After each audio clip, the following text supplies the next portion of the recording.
All right. Shalom, Ahab, Wa Baraka. First and foremost, I want to give all praise, honor, and glory to Yahweh, Bahashem, Yahweh Shai, Bahashem, Rukwakadash. And double honors to the elder apostles, the prophets, and the teachers over at GMS that have been bringing out this 100% truth for the last 30 plus years, not wavering to the left or to the right. And what I mean by wavering is changing their doctrine according to the highest bidder. In other words, they get paid to lie to you guys.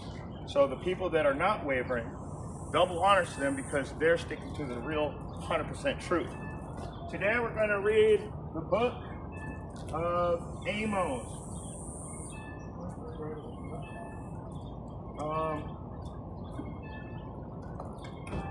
Chapter 8.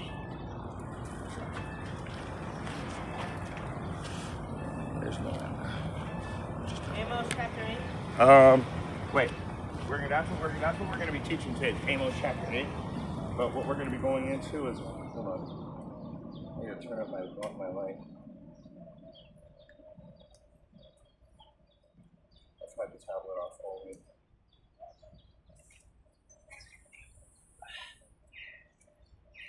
Right now.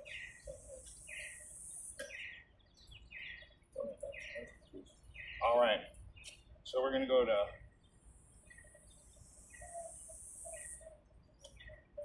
Isaiah chapter 9, KJV authorized. So it's Isaiah chapter 9, KJV authorized. Or just KJV, Isaiah chapter 9.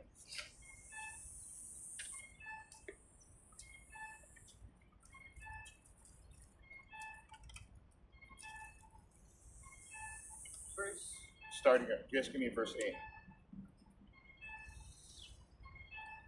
Isaiah chapter 9. The Lord sent a word into Jacob and hath lighted upon Israel. Okay, keep reading. And all the people shall know, even Ephraim and the inhabitants of Samaria that say in the pride and stoutness of heart. Pride and stoutness of mind. You're proud of yourself in your own mind. A lot of people that are proud of themselves say, I did this. Look at what I have accomplished. They put an I in front of everything because they don't believe that the Most High is doing anything for them. Two more. Oh wait, yeah. One more. The bricks are fallen down, but we will build the hewn stones. Sycamore. The sycamores are cut down, but we will change them into cedars. So keep reading. Therefore, the Lord shall set up the adversaries of reason against him and join his enemies together. There it is. So the inhabitants of Ephraim and even Ephraim and the inhabitants of Samaria that say in the pride and stoutness of their mind, these bricks are falling down, but I can rebuild it. We can fix this. So they're never looking to the Most High, and that's the problem, because when you don't, judgment's waiting for you around every single corner. And so that brings me into the book of Amos, chapter 8, starting from the top.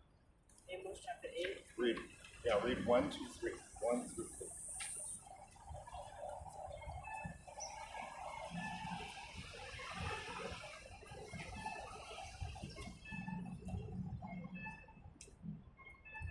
Amos chapter 8, verse 1. Thus hath the Lord Yahweh shewed unto me, and behold, a basket of summer fruit. And he said, Amos, what seest thou? And I said, a basket of summer fruit. Then the Lord unto me, the end is come upon my people of Israel. I will not again pass by them any more. And the songs of the temple shall be howling. And that day, saith the Lord Yahweh, there shall be many dead bodies in every place. They shall cast them forth with silence. So, what did Amos see? Amos saw a basket of summer fruit. In other words, the fruit is ripe for the harvest.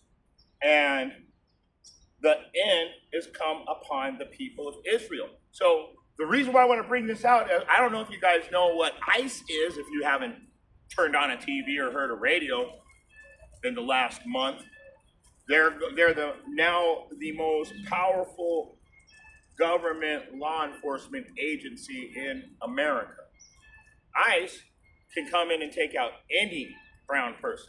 And I watched the laws last night. So if they decide to come and take one of us out, even though I'm an American citizen, it's unlawful for him to do that. So he can do it unlawfully, but he can't legally do it. So if you guys can understand the way their laws work, you talk about through his policies, he shall cause craft to prosper, pursuant to Daniel 8:25. I mean, if that's not the craftiest policy ever, the whole big beautiful bill is written very vaguely so they can change the rules as they go. It's part of their plan. They've been doing it for years. Maybe people are just now picking up on it, but if you read any laws, they're all vague. They're just vague. So let's get a precept, because what's going to happen is these children of Israel are going to be judged. We're the ones that have to be judged first, then the other nations. So he's finishing out our judgment right now. He brought all our people right here together just to be judged, and we're watching it. Now everybody thinks that they're safe because they have a birth certificate and a social security card, but I've already watched on the news people getting taken out with those same credentials. And you know what ICE is doing? Crumbling up your credentials, throwing it away and say you do not exist in America any longer. So, and that's unlawful. So you're going to have to get a court. You have to go to court, you have to get a lawyer, and then you have to do a class action suit, which can take years. So think about that. By the time you actually get back, your whole life is over. Your whole life is done. So yes, judgment on Israel first. So let's get that. Jeremiah, chapter 9. If you don't see the judgment, you got to be crazy. You can't see what's happening, and then you guys refuse. I mean, just refuse to open the Bible and read. Instead, you run around thinking that you're saved in the blood of Christ. I don't even know how that. I've had people ask, "What do you mean by that?" No Christian can actually explain what it means to be saved in the blood of Christ, because you're not. Because once you go to Matthew 24:13, it clearly tells you, "He that endureth until the end, the same shall be saved." So the people there are going to be 1/3 that endure until the end, and that same shall be saved. But we're talking about the 2/3 right now. The 2/3 that are going to have to be taken out. So give me Jeremiah 9:21 and 22. I'm gonna get the precept to the 2/3 right now. Jeremiah chapter 9:21. For death is come up into our windows and is entered into our palaces to cut off the children from without and the young men from the streets. Speak thus, saith the Lord, even the carcasses of men shall fall as dung upon the open field, and as the handful after the harbestman, and none shall gather them. For death is come upon our windows. Look outside, people. They're only coming after one type of person. And then on top of that, didn't Trump say, hey, so-called black people said they need more safety in their neighborhoods, so we're going to add policing to black neighborhoods. And then what that goes into, part of the big beautiful bill, It gets pretty scary. You guys might want to look it up. You might want to look that part up. It says, even the carcasses of men shall fall as dung upon the earth, upon a field. So that we haven't got to that point yet, but we're watching them drop people out of cargo jets where the whole back end opens. I mean, come on, guys. Come on, guys. Wake up a little bit. These things are happening in our face. These things are truly happening to us. So let's get it real quick. So who is this happening to? Because I just told you 1/3 of us is going to get saved. But Jeremiah chapter 30:7. For alas, the day is great, that none is like it. It is even time of Jacob's trouble, but he shall be saved out of it. We are coming in to that Jacob's trouble right now. If you guys can't see it, you gotta be crazy. They're dropping people out of airplanes to their death, shackled and chained. Didn't they do that during the transatlantic slave trade when they said, oh, it's illegal to sell slaves now? So what did they do? They threw us off of boats, all tied to the same chain. You can literally go to the bottom of some areas and see us still chained down there. This is not new. There's nothing new under the sun. But we're coming into we're in Jacob's trouble. We're at the very beginning stages of it. And it's going to only get worse. It has to get worse before it gets better. What was I looking for? I wanted to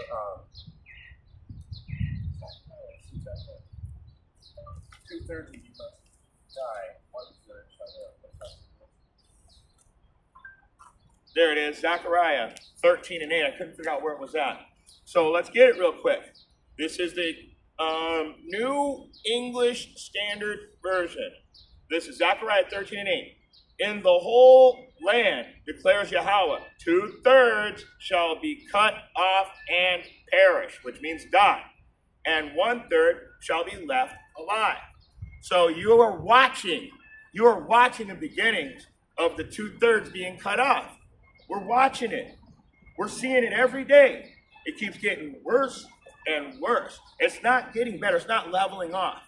The tensions are growing stronger and tighter. So that's all part of the prophecies being fulfilled though. That's all part of Jacob has to endure until the end. That endurance is also watching the 2/3 get taken out. It helps you keep your mind right, I'll tell you what. So let's keep going. Let's go over to the book of Isaiah, chapter 29.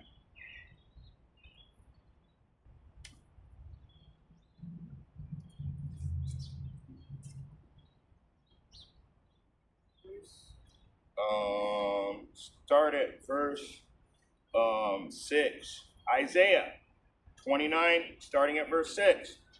Isaiah 29:6. Thou shalt be visited of the Lord of hosts with thunder and with earthquake and great noise, with storm and tempest and the flame of devouring fire. So it says that when the Most High is going to start visiting us again, things are going to start happening. So every year, if you haven't noticed, we get a world record, a record-breaking earthquake. We get a world record-breaking amount of earthquakes. We get a world record-breaking volcanoes erupting, amount of all volcanoes erupting. It just keeps escalating each year. How about the storms? What about the storms? Look at Texas on 4th of July. Do you understand that the water rose 40 feet in 30 minutes? The water was rising more than a foot in less than a minute. Does anybody get the dimensions of what's happening here? This is the real beginning of the end, and we're watching it go down. And you got to understand, Jacob is going to be the first one to get judged in this, and then the other nations. So you can see our judgment coming to an end. Why? Because you can see the other nations starting to receive judgment. It's that simple. So everybody's scared. Everybody's mad. Everybody's in an uproar. And our people don't give a crap about anything. Our people truly don't even believe. So the Most High has something special in store for us too. Thou shalt be visited by the Lord of hosts. The thunders, the earthquakes, the great the great noise and storm and tempest. He's showing you, but nobody wants to listen. So this is how he pleads with the people. This is how he talks to us, but no one's listening. Keep reading. Verse 7. And the multitude of Isaiah 29:7, and the multitude. The multitude. And the multitude of all nations that fight against Ariel. Ariel Represents Israel. Watch. This is, I'm going to read verse 1 in Isaiah so you understand that Ariel is actually talking about the Israelites. Woe to Ariel, the city where David dwelt.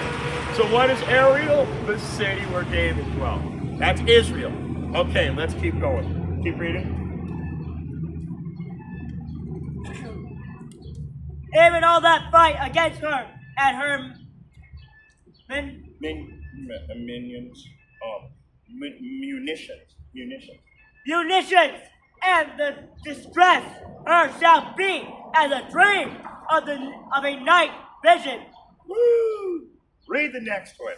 It shall even be as when an hungry man dreameth, and behold, he eateth, but he awaketh, and his soul is empty. Or as when a thirsty man dreameth, and behold, he drinketh, but he awaketh, and behold, he is faint, and his soul hath appetite.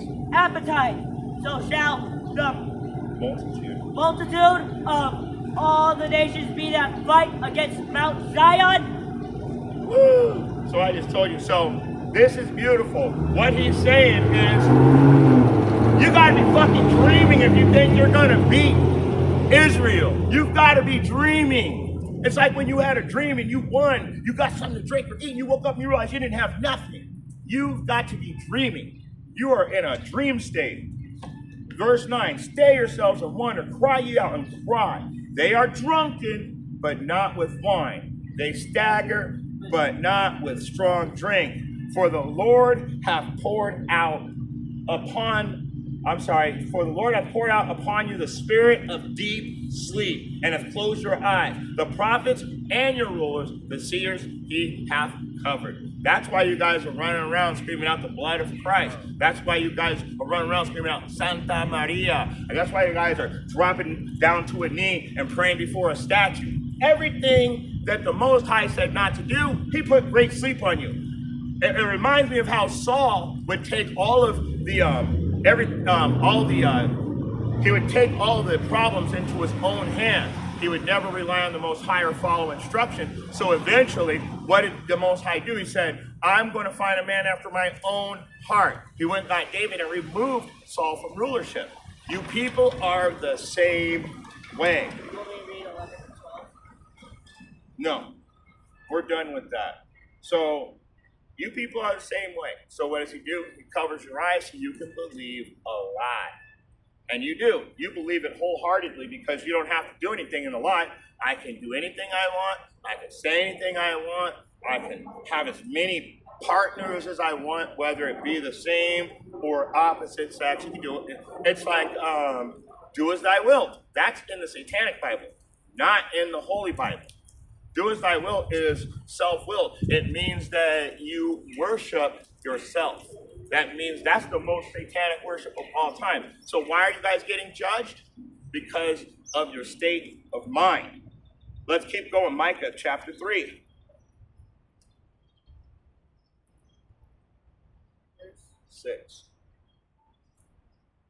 Micah chapter 3, verse 6. Therefore, night shall be unto you, that ye shall not have a vision, and it shall be dark unto you, that ye shall not divide, and the sun shall go down over the prophets, and the day shall be dark over them. Isn't that beautiful? So, it's saying the same thing. Concerning the prophets that make my people err. I should have told him to read 5. Let me read 5. Thus saith Yahweh concerning the prophets that make my people err, that bite with their teeth and cry, peace. He that putteth not into their mouths, they even prepare war against him. Therefore, night shall be unto you, that you shall not have a vision. So what did he do? He put blindness on you, a deep sleep. You can't tell what's going on in the world right now. A lot of people, what do? They run right back to the oppressor, thinking, oh, you know, this is America. America's going to save us. America's not going to save you. America's doomed. In fact, this place was destroyed in, I think it was 1984, when President Reagan sold the whole country to Merrill Lynch. Isn't that when it happened? So we've been a corporation that long. So this place, Abraham Finkelstein said that the Zionists pulled their money out of this country in the 80s. And then they made a whole video on how they were going to grind this place to powder and turn the men into women and the women into men. And it goes in deeper than that. It goes into the wars. It goes into the rumors of wars. It goes into destroying religions. It goes into everything. So they've already planned all this out. You guys just don't study or realize anything. But the thing is you think these are the people that are going to help you. These are the same people that are making all the policies against you. So let's go to it. Isaiah 31:1. Woe unto them that go down to Egypt for help. Let me get, no. What was it? Isaiah 31:1.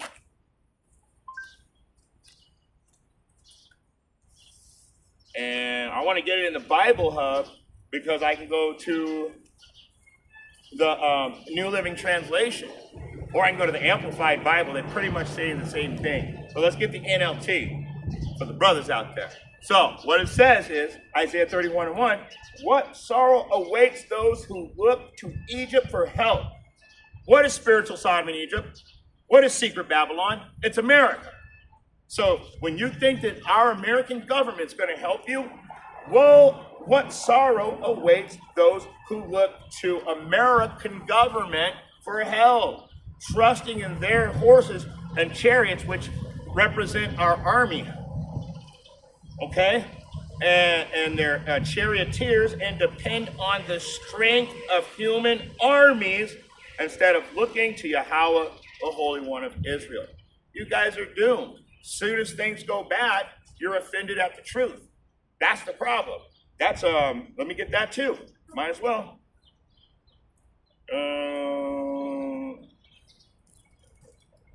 Where is it? Hold on. Mark chapter 4, KJV authorized. Watch this. This is why they say, sorrow awaits you guys to go down to Egypt, because as soon as shit hits the fan, that's the first place you turn to. So let me show you.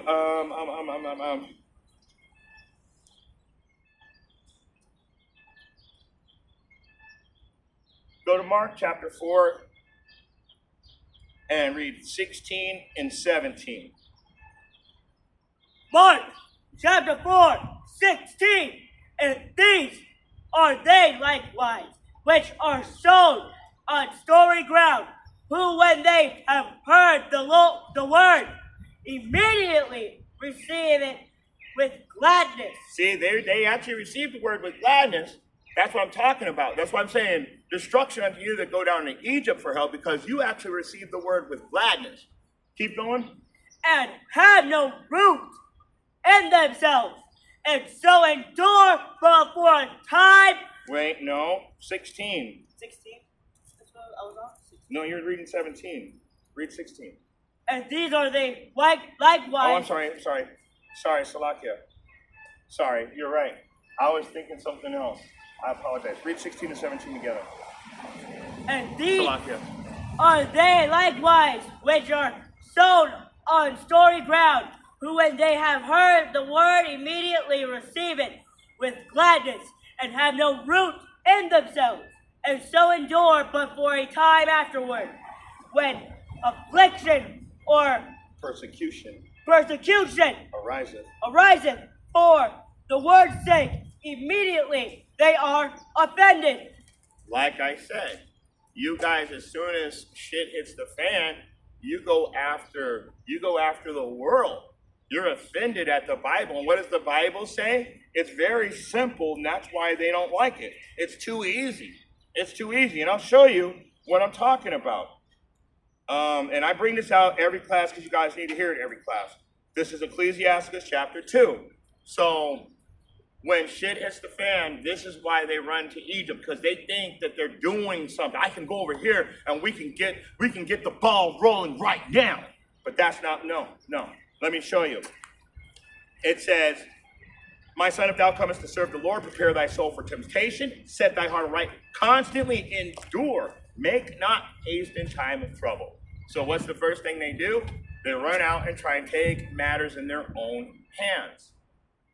Straight up, that's what you're doing. You're taking matters in your own hands. So what does it say?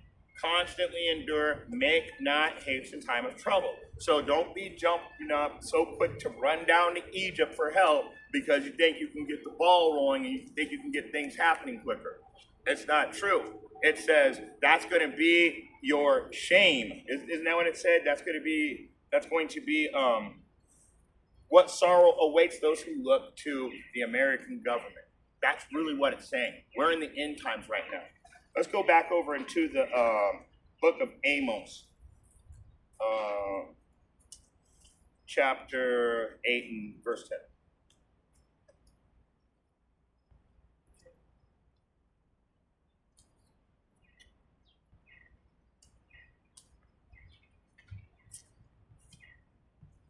Amos chapter 8, verse 10. Start at 9 and read through. Amos chapter 8, verse 9.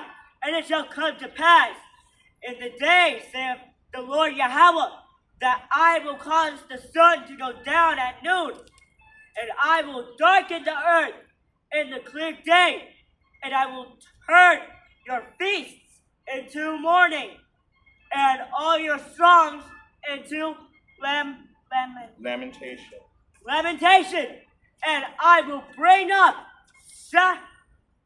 Sacrifice. Wait. sackcloth. Oh, yeah, sackcloth. Sorry. Sackcloth upon all lions, and baldness upon every head, and I will make it as the morning of an only son, and the end, therefore, as a bitter day. That's horrible. So, in these end times, he's coming. Read it. Let me see this.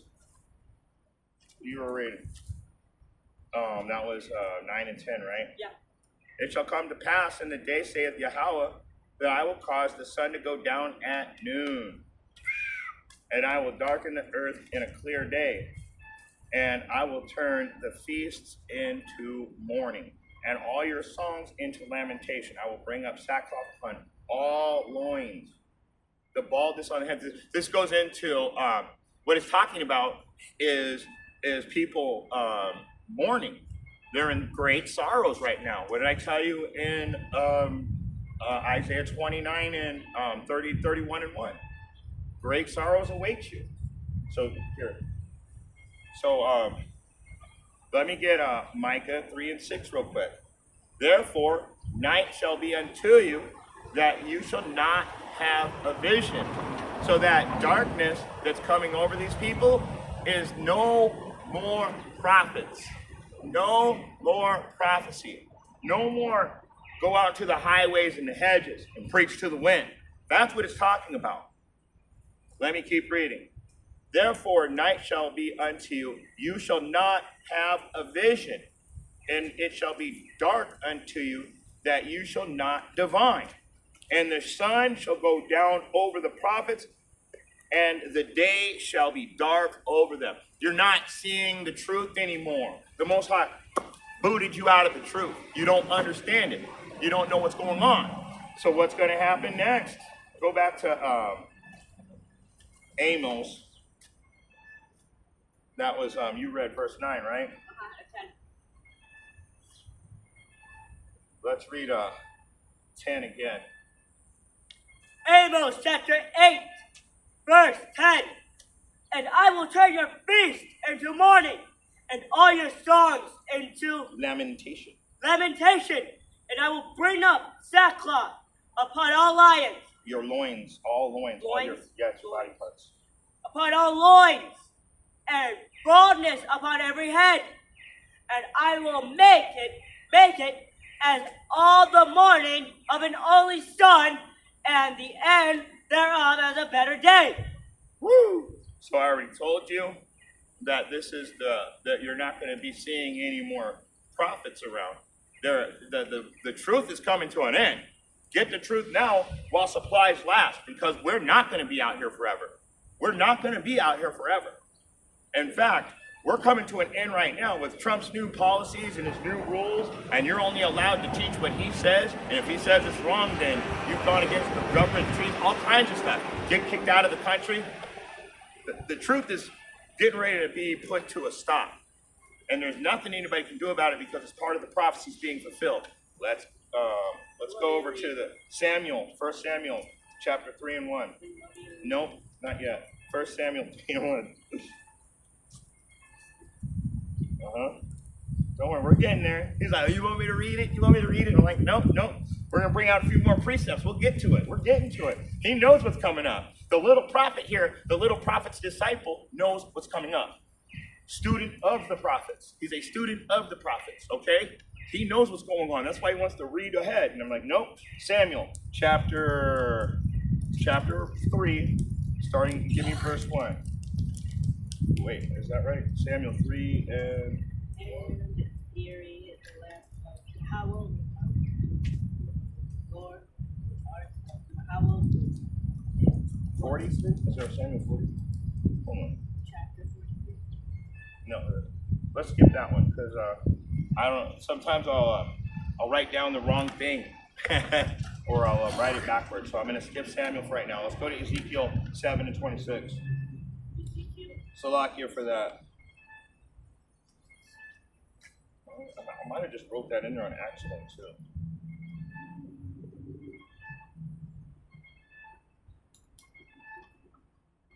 Do you want me to start at 25? Yes. Ezekiel 7 and 25. Destruction cometh, and they shall seek peace, and there shall be none. Isn't that what's happening right now? Good read. He said, should I read the verse 25 first? And I'm like, you know what? Yes, destruction does come. Look at the Haitians right now. There's a video where the Haitians are having a block party or something, and ICE comes in and starts. I'm going to tell you right now, those Haitians were fighting back. ICE was having a real hard time to try to choke somebody. The whole entire neighborhood attacked them. The whole neighborhood jumped in. So, destruction cometh, and they shall seek peace, but there shall be no peace for anybody. It's over. It's only going to get worse. It has to get worse before it gets better. Go ahead, read. Mischief shall come upon mischief, and rumor shall be upon rumor. Then shall they seek a vision of the prophet, but the law shall perish from the priest, and counsel from the ancients. Perfect. So you can see that right now. The prophets are fading. There's very few people that are willing to bring out the truth.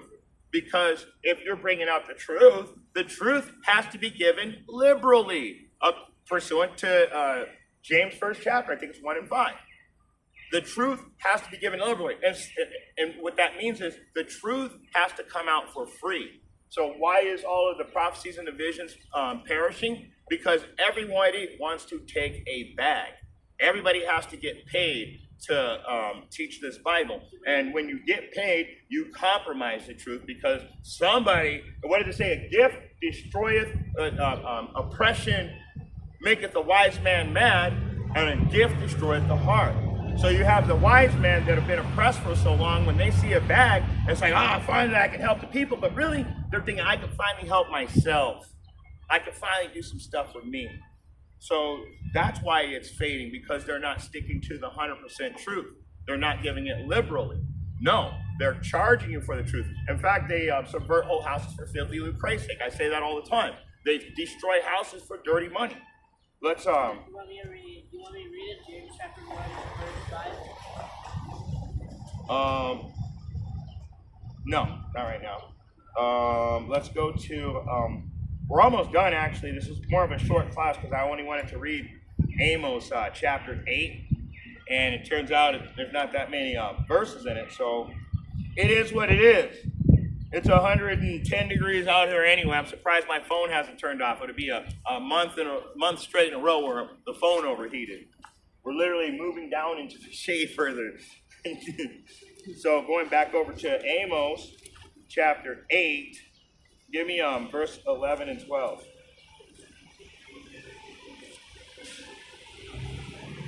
Amos chapter 8, verse 11.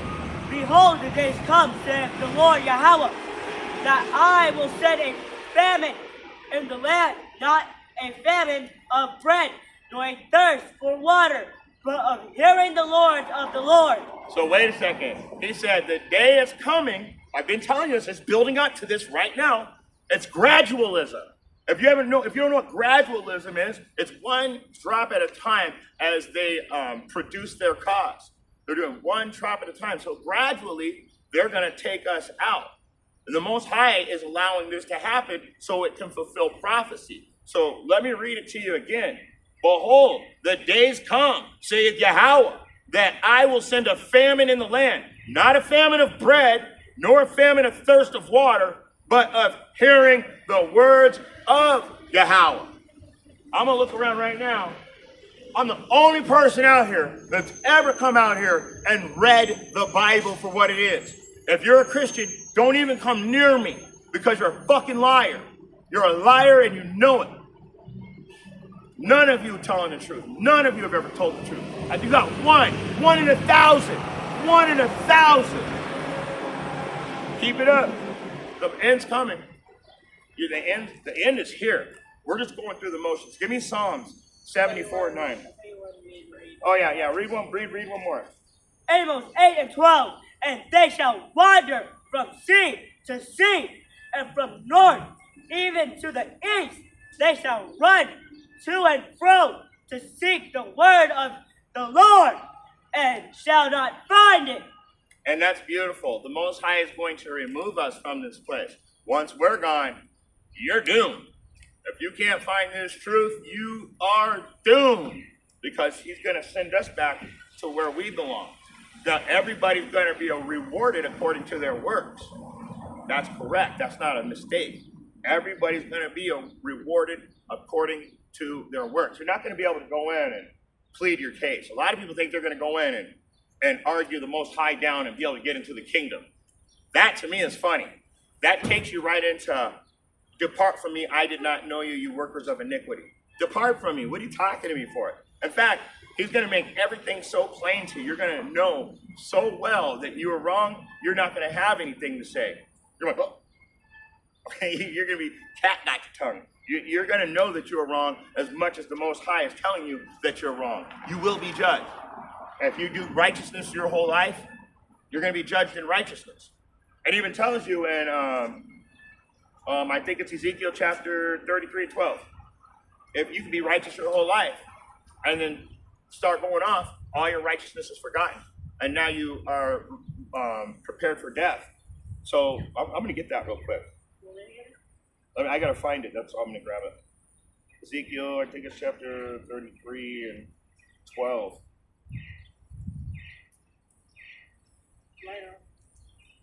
Therefore, thou son of man. Yep, that's, yep. Ezekiel 33 and 12. Therefore, thou son of man, say unto the children of thy people, the righteousness of righteous shall not deliver him in the day of his transgression. Did you hear that? The righteousness of the righteous will not deliver him in the day that he begins transgression. You can be righteous your whole life. But once you start falling off, you're doomed. Keep going. As for the wickedness of the wicked, he shall not fall thereby in the day that he turneth from his wickedness. neither shall the righteousness be able to live for his righteousness in that day that he sinneth. Read one more. When I shall say to the righteous that he shall surely live, if he trusts his own righteousness and commit iniquity, all his righteousness shall be remembered. But for his iniquity that he hath committed, he shall die for it. Wow. So this is what I'm talking about. This is the reason why we're out here. This is the whole reason why we're out here. You could be a screwed up sinner your whole life. It said a wicked person, as soon as they stop being wicked and they come back to righteousness, all of their wickedness will be forgotten. But all of you so-called righteous people that are so great, that are in the blood of Christ, let me tell you something. In the day of your righteousness that you think you're so righteous with, in the day that you fall off from this truth, the Most High is going to kill you. So you guys are never on the truth. You're never on the truth. So you're in wickedness. You need to come back to righteousness. That's what this is all about. This whole chapter is about the judgment of the Israelites because they believe not.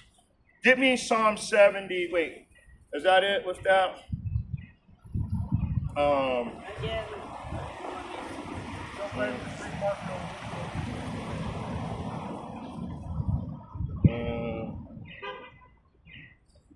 Where you at?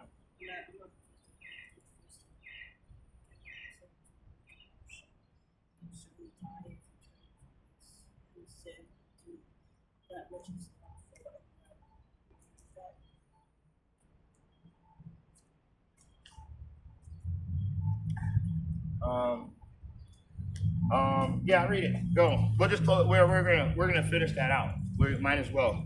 Ezekiel 33:14.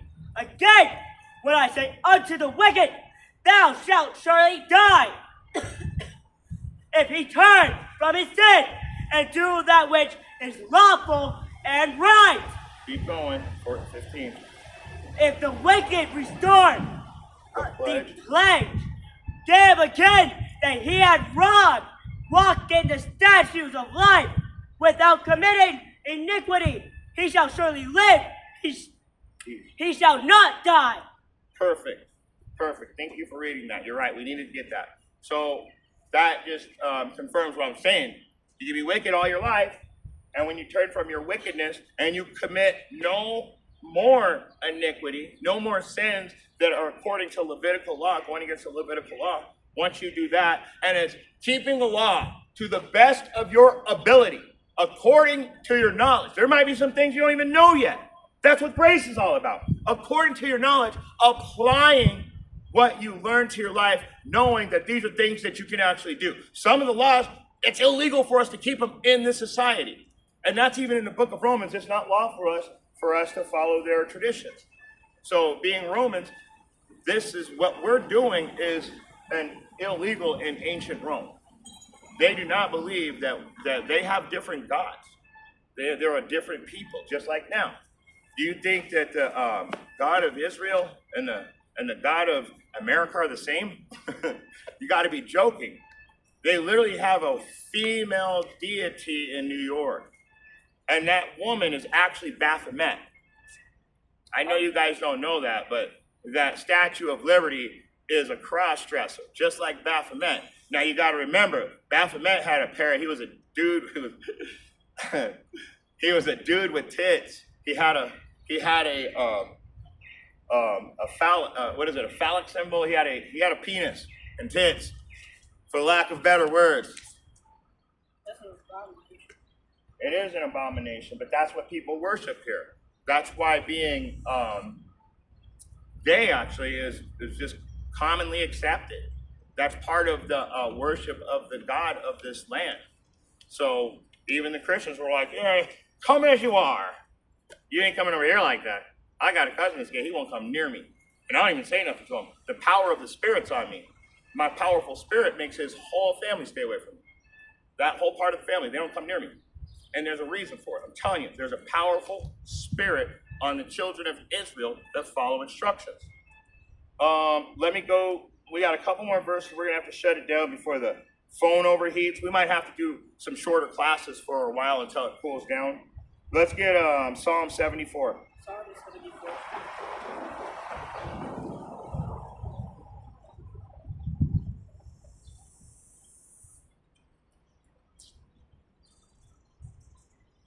I gotta tell you, I've been for a while, a long time, since myself a Christian.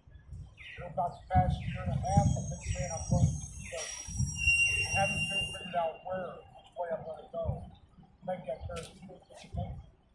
Yeah, it's the word Christian. If you go to the Strong's, I think it's oh man, I don't want to say the wrong numbers, but the Strong's has a number, and when you look that number up, so you can see the word in Greek, and then you can put it back in English, and then you can get the definition. But the word nigger and the word Christian are the same word. So, and Acts chapter 21, I think it was in Acts chapter 11, I think it was in verse 23, where they taught in Antioch for a year, and they were called Christian there first. In Acts chapter 13, verse 1, it says Simeon and Barnabas were called nigger in Antioch. So you look up the word nigger in the exhaustive Strong's Concordance, there's those little numbers next to it, and the word nigger actually means Christian prophets such as Barnabas and Simeon. So when you're calling someone a nigger, you're actually calling them a Christian prophet, according to the definition, according to what the Bible actually is really telling you. So the real prophets and the real Christians were niggers, according to the Romans that were calling us that. It was the first people to use it as a cut down. Look at these Christian niggers. Neger, and that's how it's pronounced in Greek. N-E-E-G-E-R. Neger. So, come on, guys. So when you say you're a Christian, it's kind of weird to me to know the truth about it. Because when you see like so-called white people stomping up and down the street, I'm a Christian soldier. And all I can think in my mind is, you don't look like a nigger to me. You really don't. You know what I'm saying? So, and really you could be though, but you would have to come back to the truth. Because the Negro race, in the scriptures, the ancient Israelites were melanated. And I told you that before too, that we were scattered among the nations. And we were mingled among the nations. Even the Most High says, my heritage is a speckled bird. So that's why I say you could probably, your ancestors, you never know. But being able to receive this truth takes you right to Romans 8 and 16, how we're supposed to receive people. The Spirit itself beareth witness with our spirit that we're the children of Yahweh. That's simple. You can receive the truth. You're more than likely an Israelite. If you hear the truth and you start justifying and say, no, and Jesus, well, we know that at the least, we know Yahweh's not dealing with you. You see what I'm saying? So really, it's not about being a Christian or being anything. Israelite is a nationality, not a religion. This book is not a religious book. It's a history book of laws and statutes for the Israelites. We were told to follow this instruction book.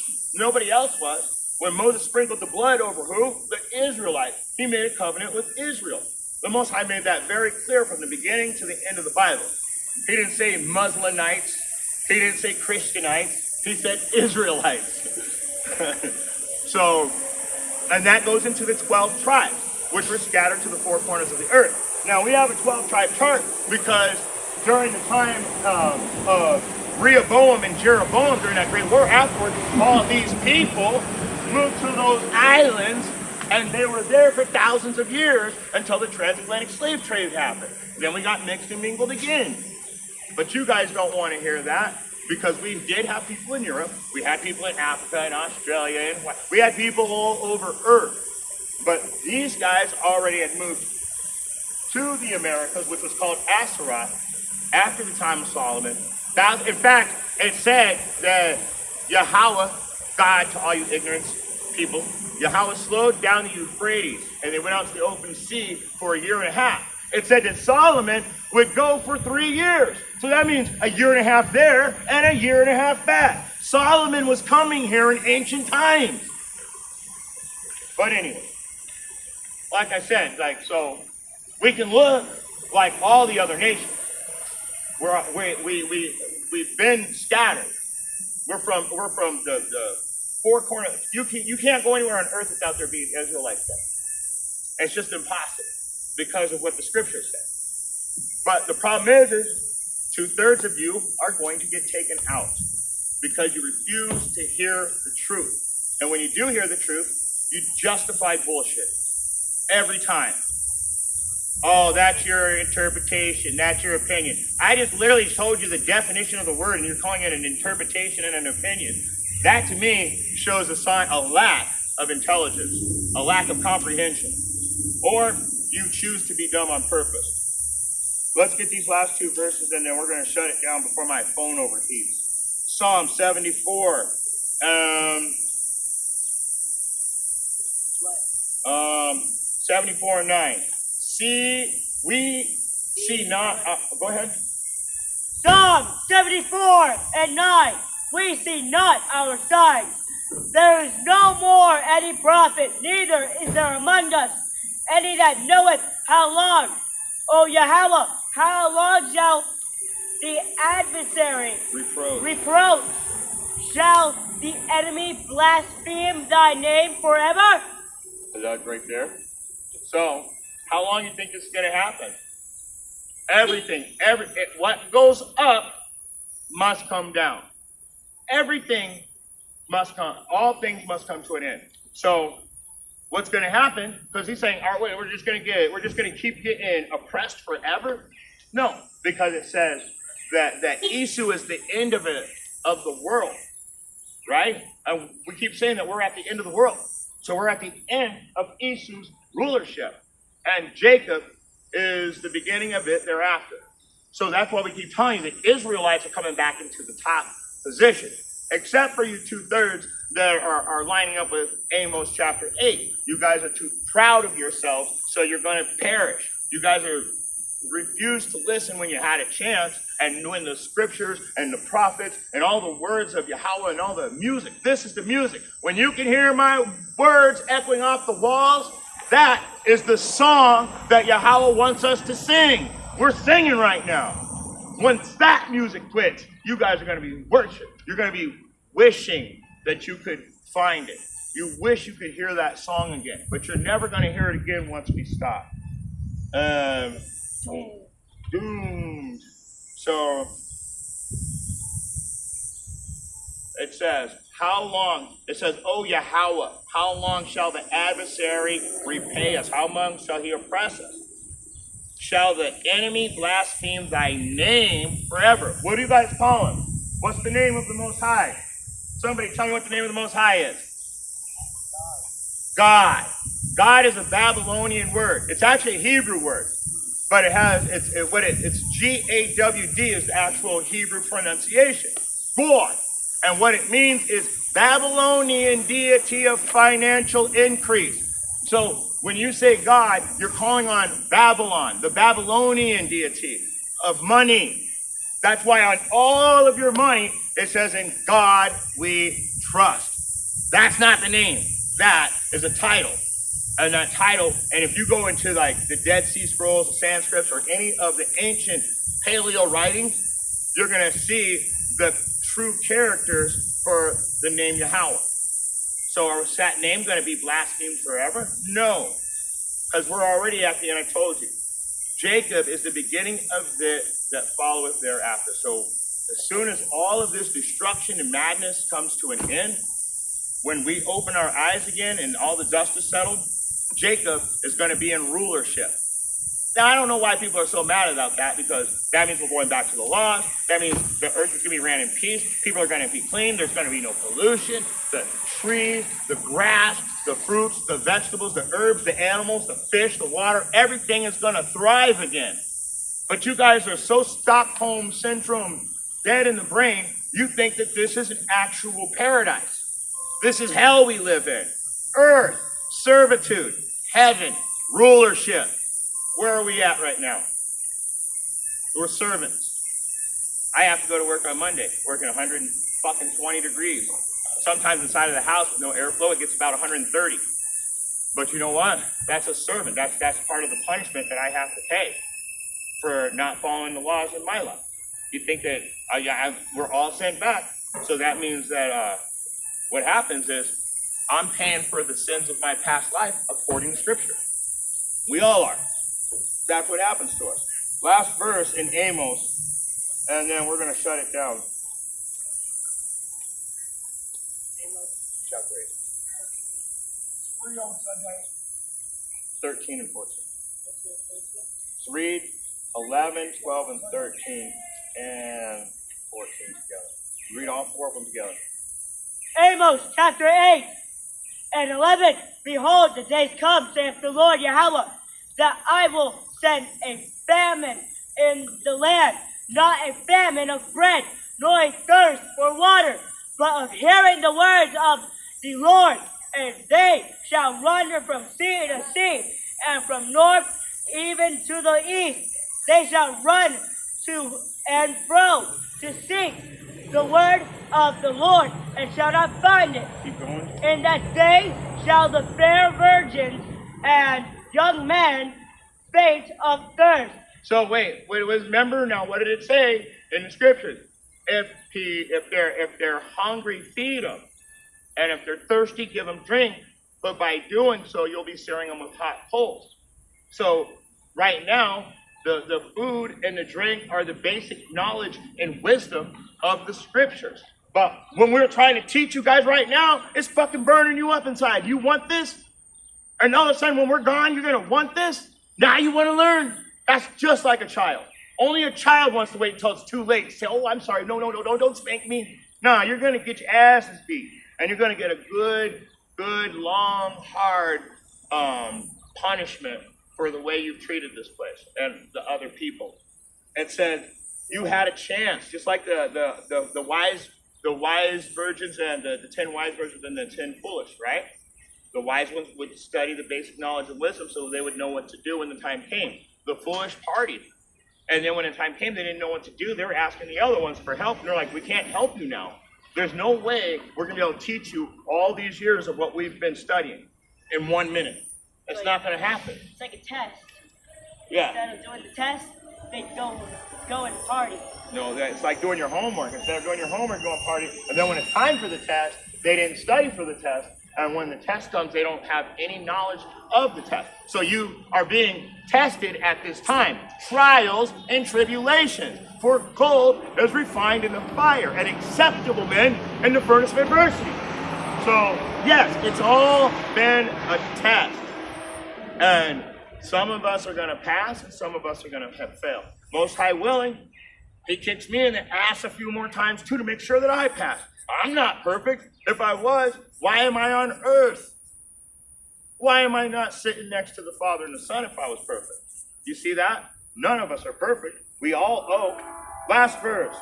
They that, Amos 8 and 14, they that swear by sin of Samaria, and say, thy God, O Dan, liveth, and the manner of Beersheba liveth, even they shall fall and never rise up again. There it goes. Once again, these are going into your false gods. You guys, all this time, this is what you've been doing. You've been worshiping your Santa Maria, your Easter, which is Ishtar. And who is Ishtar?